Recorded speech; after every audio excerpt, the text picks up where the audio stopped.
Hai guys, Creative Support Kacamata Martin, Pak Babe Hidayat, suatu kali pernah merekomendasikan satu film India yang istimewa, judulnya Drishyam. Begitu bagusnya film ini sampai-sampai dia menontonnya 2 kali dalam tempo yang singkat. Saya jadi tertarik untuk ikut menontonnya. Ternyata memang film ini istimewa guys. Tidak kalah dengan film-film Hollywood dengan plot twist yang juga keren. Sungguh rugi jika melewatkan film ini, terutama buat kalian penggemar film-film thriller dengan plot twist yang oke. Nah, tanpa menunda-nunda lagi, mari kita ikuti plot ceritanya. Tapi sebelumnya saya informasikan buat yang belum pernah menonton film ini, review yang akan saya berikan berisi spoiler alert. Karena film ini adalah film yang cukup lama, diproduksi tahun 2013, saya merasa spoiler alert tidak perlu dihindari karena film ini sudah tidak beredar di bioskop saat ini. Opening film Drishyam diawali dengan kemunculan George Clooney yang diperankan oleh Mohanlal di sebuah kantor polisi yang baru dibangun di Rajaghat. George Clooney didakwa melakukan pembunuhan. Saat kamera mengarah ke wajah George Clooney dan dia memejamkan matanya, film ini kemudian beralih ke flashback.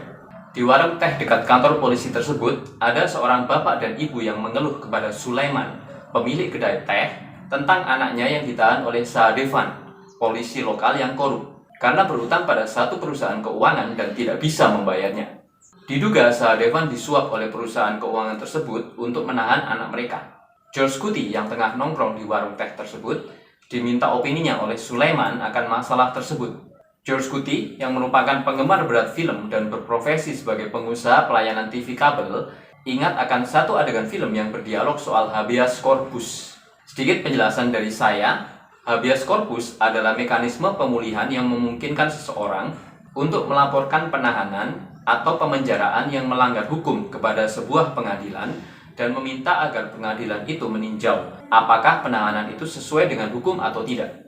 Jika penahanan terbukti melanggar hukum, maka orang tersebut harus dilepas. George Clooney kemudian memberi saran kepada bapak dan ibu tersebut untuk menghubungi seorang pengacara kenalannya di Todupuzha dan mengajukan dalil habeas corpus kepada pengadilan. Dengan begitu, pengadilan akan memerintahkan polisi untuk memunculkan orang yang diduga ditahan secara ilegal seperti anaknya itu ke pengadilan secepatnya. Bila polisi tidak mematuhi perintah pengadilan, maka mereka akan kena masalah. Jadi, pengacara kenalan George Clooney hanya perlu menelepon Sahadevan dan bilang bahwa dia akan mengajukan perkara habeas corpus ke pengadilan bila putra mereka tidak dibebaskan. Seketika itu juga, anak mereka pasti akan dibebaskan. Di sini digambarkan bahwa George Clooney adalah seorang yang cerdas, walaupun dia tidak mengenyam pendidikan yang tinggi, dan kegemarannya akan film mempengaruhi keputusan dan cara berpikirnya. Di saat itulah Regu, pelayan Sulaiman, melihat Sahadevan sedang berjalan menuju warung. Sulaiman kemudian menyuruh bapak dan ibu itu untuk keluar lewat pintu belakang saja, supaya mereka tidak kena masalah. Sahadevan kemudian menginformasikan pada Sulaiman bahwa akan dibangun kantor polisi yang baru tepat di seberang warung Sulaiman. Proyek ini akan berjalan dalam tempo 8-9 bulan, sehingga dengan demikian Sulaiman akan diuntungkan karena para pekerja yang berhubungan dengan proyek itu akan makan dan minum di warungnya. Untuk informasi ini, Sahadevan meminta komisi, yaitu dihapuskannya hutang makan dan minumnya di warung Sulaiman. George Clooney yang mendengar hal ini kemudian mengatakan pada Sahadevan bahwa karena tidak ada warung atau tempat makan lain di sekitar situ kecuali warung Sulaiman, maka dengan sendirinya para pekerja proyek pasti akan makan di warung Sulaiman dan Sahadevan tidak perlu menarik komisi atas informasi ini. Sahadevan mengcounternya dengan bilang bagaimana bila polisi memerintahkan dengan keras pada para pekerja tersebut untuk tidak makan di warung Sulaiman. Mendengar itu, George Clooney tidak bisa menjawab. Cerita kemudian beralih ke interaksi George Clooney dengan satu-satunya pegawainya, Moni Chan, yang kurang harmonis, di mana Moni Chan sering diomeli George Clooney baik karena kesalahan yang diperbuat oleh George Clooney sendiri maupun kesalahan yang diperbuat oleh Moni Chan. Moni Chan sering disuruh menghandle komplain dari customernya dan disuruh bilang kalau George Clooney tidak ada di tempat bila mereka mencarinya. Adegan kemudian beralih pada keluarga George Clooney yang terdiri dari Rani, istrinya, dan kedua putri mereka, Anju dan Anumol. Anju sudah beranjak remaja dan Anumol yang biasa dipanggil Anu masih duduk di bangku SD. Di sini digambarkan bagaimana keluarga mereka sering terlibat cekcok kecil, tapi harmonis dan saling menyayangi. Ada kehangatan yang tergambar di sini.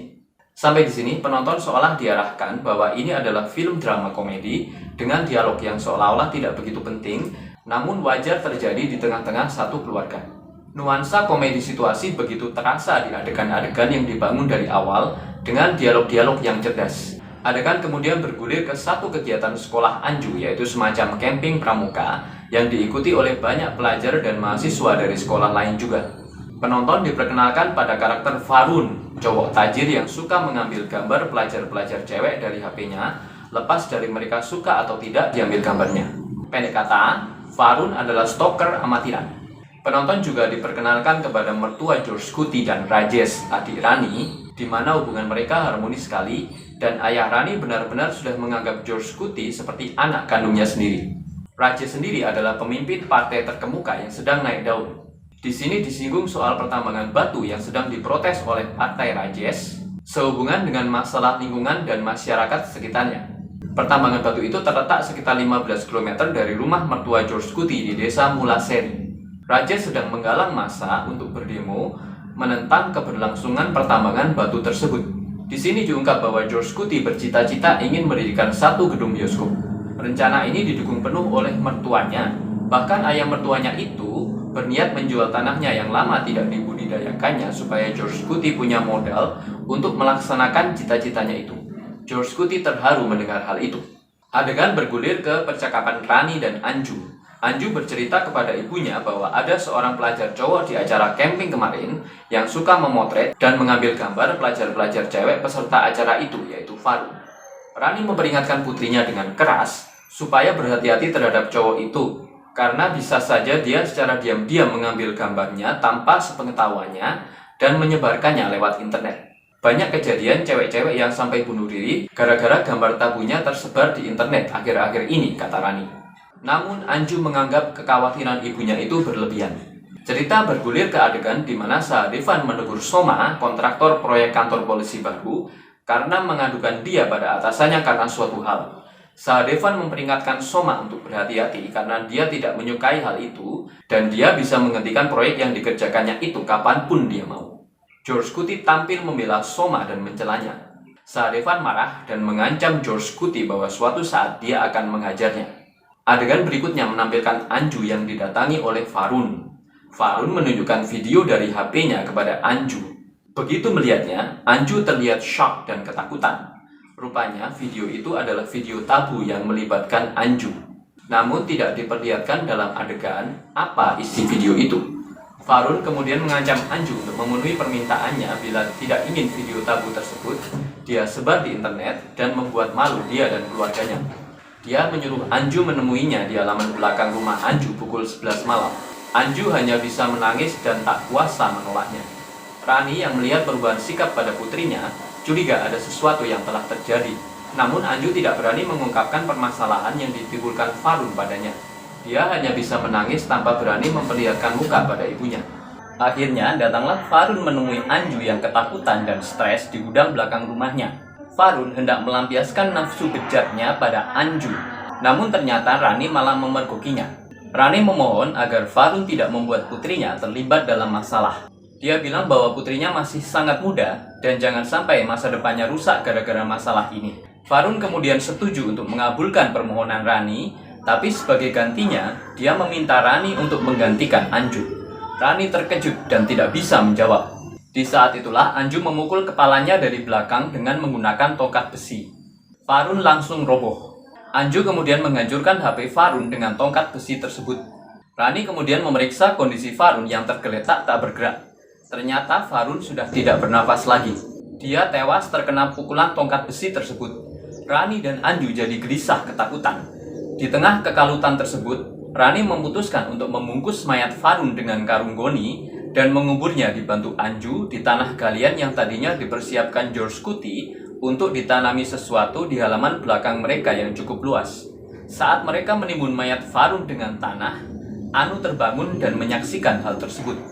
Keesokan harinya, saat George Kuti pulang ke rumah, dia terkejut mendapati anak-anak dan istrinya dalam kondisi stres dan baju Rani dan Anju kotor terkena tanah basah. Rani kemudian menceritakan semuanya. George Kuti lalu mengajak Rani dan Anju untuk memeriksa gudang belakang tempat Farun tewas. Di situ dia mengambil SIM card HP Farun dan menemukan kunci mobil. Dia bergerak mencari di mana Farun memarkir mobilnya. Akhirnya, dia menemukan mobil itu diparkir di dekat rumah tetangganya, Tomaca. Kebetulan Sahadevan sedang berada di situ juga, ditemani seorang teman prianya untuk memungut uang pembuatan paspor Tomaca. George Kuti diam-diam memasuki mobil Maruti Zen kuning itu. Namun, saat dia membuka pintu mobil, tiba-tiba alarm mobil berbunyi. Sahadevan sempat melihat George Kuti memasuki mobil Farun. George Kuti kemudian mampir ke satu toko HP di kota dan membeli HP baru dan memasukkan SIM card Farun ke HP baru tersebut. Di saat itulah Gita Prabhakar, Inspektur Jenderal Polisi, Ibu Farun, menelepon. Farun adalah anak tunggalnya dan suaminya Prabhakar. George Kuti membiarkan HP baru itu berdering tanpa mengangkatnya. Dia kemudian melanjutkan perjalanan dan berhenti untuk membuang HP baru berisi SIM card Farun ke satu bak belakang mobil lain. Dia kemudian teringat apa yang Rajesh, adik Rani bilang soal pertambangan batu di desa Mulaseri. Dia kemudian menuju tempat itu dan membuang mobil Maruti Zen Farun ke kolam besar di pertambangan batu itu dengan cara menenggelamkannya. George Kuti kemudian mengajak Rani dan kedua putrinya untuk mengikuti retret rohani di Toduk Pusa yang sebetulnya sudah selesai di hari sebelumnya. Sempat dimunculkan di adegan sebelumnya bahwa sebetulnya Rani ingin mengikuti retret rohani tersebut. Tujuan George Kuti adalah menciptakan alibi untuk dia dan keluarganya, jadi seolah-olah mereka sedang tidak di tempat kejadian saat insiden itu terjadi. Selang beberapa waktu kemudian, akhirnya mobil Farun ditemukan. Penyelidikan hilangnya Farun mulai digencarkan. HP yang berisi SIM card Farun pun akhirnya ditemukan. Dari data SIM card Farun, ditemukan fakta bahwa sebelum dia menghilang, dia berada di Raja Kat. Penyelidikan kemudian diarahkan ke Raja Kat. Sahadevan mulai curiga pada George Kuti saat mengetahui bahwa mobil Farun adalah Maruti Zen kuning yang dilihatnya dimasuki oleh George Kuti saat bertandang ke rumah Tomaca. Dia kemudian mengungkapkan pada atasannya bahwa dia melihat George Kuti mengendarai mobil itu sehari setelah Farun menghilang. Namun kecurigaan Sahadevan tanpa didukung oleh saksi lain yang melihat George Kuti mengendarai mobil itu, termasuk Tomaca dan teman pria yang diajaknya ke rumah Tomaca waktu itu. Sementara itu, di sisi lain, George Kuti membriefing keluarganya untuk mengatakan hal yang sama bila polisi datang menanyai mereka untuk menguatkan alibi bahwa mereka tidak berada di rumah saat insiden matinya Farun terjadi. George Kuti menghimbau keluarganya untuk bertahan dengan pernyataan yang sama sehingga polisi tidak akan mencurigai mereka karena belum ada bukti atau kesaksian yang bisa memberatkan mereka. Dia menghimbau terutama Anju untuk tidak menunjukkan kegugupan atau rasa takut saat diinterogasi polisi dan hanya menyembunyikan apa yang terjadi di gudang rumah mereka. Sahadevan pada akhirnya berkesempatan menyampaikan kecurigaannya pada Gita. Sahadevan yakin bahwa alibi yang diciptakan oleh George Kuti itu palsu. Berdasarkan pernyataan Sahadevan ini, Gita kemudian memerintahkan keluarga George Kuti dibawa kepadanya untuk diinterogasi. Mereka berempat kemudian diinterogasi secara terpisah. Namun di malam sebelumnya, George Kuti telah melatih anak-anaknya supaya tetap bertahan pada pernyataan mereka bila polisi berusaha menyesatkan mereka untuk mencari celah kesalahan dalam pernyataan mereka tersebut. Dan akhirnya setelah interogasi berakhir, polisi tidak berhasil menggoyahkan alibi keluarga George Kuti. Polisi atas inisiatif Gita memerintahkan untuk menginterogasi teman-teman George Kuti, termasuk Sulaiman, guna mencari petunjuk yang bisa mematahkan alibi George Kuti dan keluarganya. Namun mereka tetap menemui jalan buntu. Namun Gita, sebagai inspektur polisi yang pintar dan sudah terlatih, tahu bahwa ada sesuatu yang salah dalam alibi George Kuti. Dia akhirnya berkesimpulan bahwa bon-bon yang mendukung alibi George Kuti selama dia pergi ke Toduk Pusa untuk retret rohani adalah palsu dan direkayasa di hari setelah alibi itu diciptakan. Dia juga menduga bahwa George Kuti menanamkan kesan pada saksi-saksi yang diinterogasi polisi bahwa dia dan keluarga seolah-olah ada di Toduk Pusa saat Farun sedang berada di Raja Kat, sehingga mereka semua memberikan pernyataan palsu yang mendukung pernyataan George Kuti tanpa mereka sadari. Di lain pihak, Gita menyadari bahwa dia tidak bisa menuduh George Kuti dan keluarganya tersangkut dengan hilangnya Farun karena polisi tidak punya bukti. Mayat Farun tidak ditemukan, sehingga tidak pula diketahui apakah Farun masih hidup atau sudah mati. Namun insting polisinya yang kuat dan didukung pernyataan Sahadevan membuat Gita tetap pada pendiriannya bahwa George Kuti tersangkut dengan menghilangnya putranya. Kita memutuskan untuk menginterogasi keluarga George Kuti lagi dengan keras untuk mengorek apa yang sebenarnya terjadi dengan putranya. Dalam interogasi kali kedua ini, kita tidak segan-segan menggunakan kekerasan untuk menekan keluarga George Kuti, yaitu dengan pemukulan dan tendangan. Rani dan Anju tidak luput dari pemukulan ini. Namun diam-diam George Kuti yang sudah mengantisipasi hal ini meminta Rajesh yang punya kedudukan di partai untuk mengundang pihak media TV saat dia dan keluarganya dibawa untuk diinterogasi. Mereka kemudian berkerumun di depan pagar rumah di mana George Kuti dan keluarganya diinterogasi. Di saat itu, polisi berhasil membawa Alex, teman Varun yang berada bersamanya tak lama sebelum Varun menghilang untuk menghadap Gita dan Prabhakar. Dari Alex, Gita dan Prabhakar mendapatkan keterangan bahwa Varun telah mengambil gambar video saat Anju sedang mandi kala acara camping bersama. Dari sinilah Gita akhirnya menemukan bahwa George Kuti mungkin punya motif dari menghilangnya Varun. Dia memerintahkan Sahadevan untuk terus menekan George Kuti dan keluarganya untuk mengetahui apa yang sebenarnya terjadi terhadap anaknya. Pemukulan terus berlanjut, namun George Kuti tetap teguh pada pernyataannya bahwa dia tidak tahu apa yang terjadi terhadap Varun. Sahadevan akhirnya mengintimidasi Anu secara terpisah. Dia bahkan sampai melakukan pemukulan terhadap Anu. Anu yang memang masih kecil akhirnya ketakutan dan memaparkan apa yang dilihatnya kepada Sahadevan di malam kejadian. Atas dasar itulah, maka polisi akhirnya menggali tanah di halaman belakang rumah George Kuti yang diduga sebagai tempat di mana Varun dikuburkan. Penduduk dan awak media pun mengikuti mereka ke rumah George Kuti. Apa yang terjadi saat akhirnya tanah di halaman belakang rumah itu digali? Ya, para penggali ternyata menemukan bungkusan karung goni itu di dalam tanah galian. Namun setelah dibuka, ternyata bungkusan karung goni itu berisi anak sapi mati, bukan mayat Varun. Bukan main terkejutnya Sahadevan, Gita, dan Prabhakar, serta orang-orang yang berkerumun di situ. George Kuti kemudian berkata di depan kamera media di situ bahwa dia dan keluarganya mengalami pemukulan oleh Sahadevan. Kontan saja orang-orang di situ menjadi murka dan memburu Sahadevan. Di scene berikutnya diceritakan dalam bentuk berita bahwa Sahadevan dan para polisi yang terlibat dalam kasus Varun dimutasi semua. Gita Prabhakar mengundurkan diri dari jabatannya. Menjelang ending film, diceritakan bahwa Gita dan Prabhakar melalui bantuan polisi setempat menemui George Kuti di suatu tempat. Mereka mengharap dengan rendah hati, George Kuti mau mengatakan apa yang sebenarnya terjadi pada Varun, anak mereka. Apakah Varun masih hidup atau sudah mati? George Kuti hanya mengatakan bahwa dengan terpaksa dia harus mengirimkan Varun ke suatu tempat di mana dia tidak bisa kembali lagi, dan dia meminta maaf kepada mereka bahwa apa yang dilakukannya semata-mata hanya demi membela keluarganya, dan bahwa situasinya bisa saja terjadi pada Gita dan Prabhakar andaikan mereka menjadi dirinya. Adegan kemudian bergulir kelanjutan dari scene awal film ini di mana George Kuti sedang berada di kantor polisi yang baru.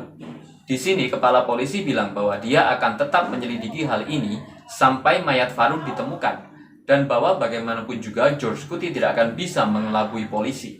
George Kuti menjawab bahwa polisi hakikatnya adalah pelindung rakyat, dan dia yakin bapak kepala polisi yang baru dan kantor polisi ini akan melindungi rakyat seperti dia.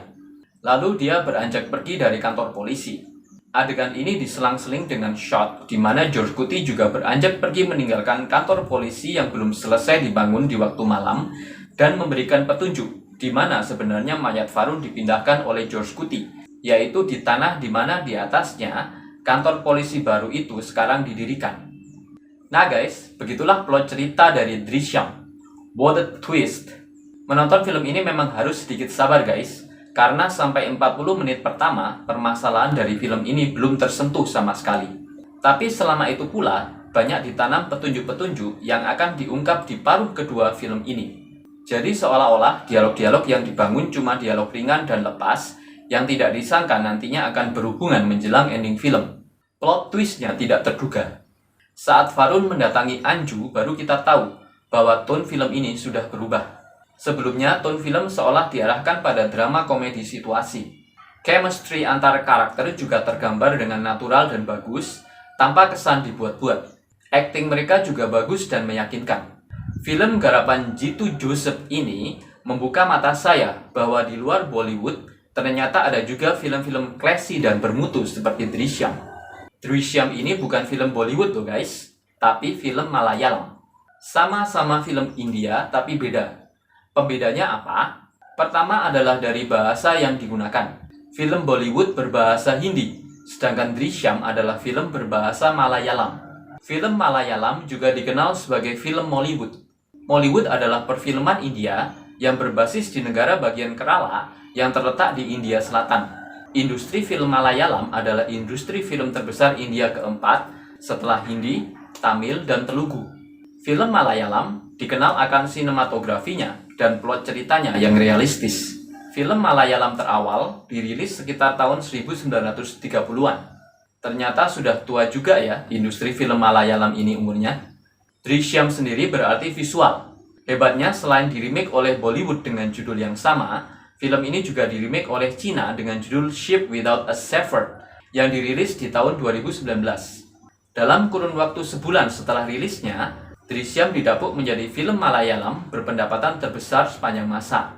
Film ini berhasil memperoleh pendapatan lebih dari 750 juta rupiah di seluruh dunia dan memperoleh banyak penghargaan. Di tahun 2021 ini, sequelnya yaitu Drishyam 2 telah dirilis. Setelah saya tonton, sequel dari Drishyam ini ternyata tidak kalah dengan pendahulunya secara kualitas. Nanti akan kita bahas di episode mendatang ya guys, soal film Drishyam 2 ini.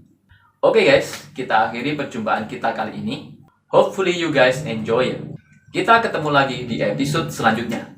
Jaga kesehatan ya guys. Semoga kita semua tetap dilindungi oleh yang di atas dan dihindarkan dari segala bencana. Bye!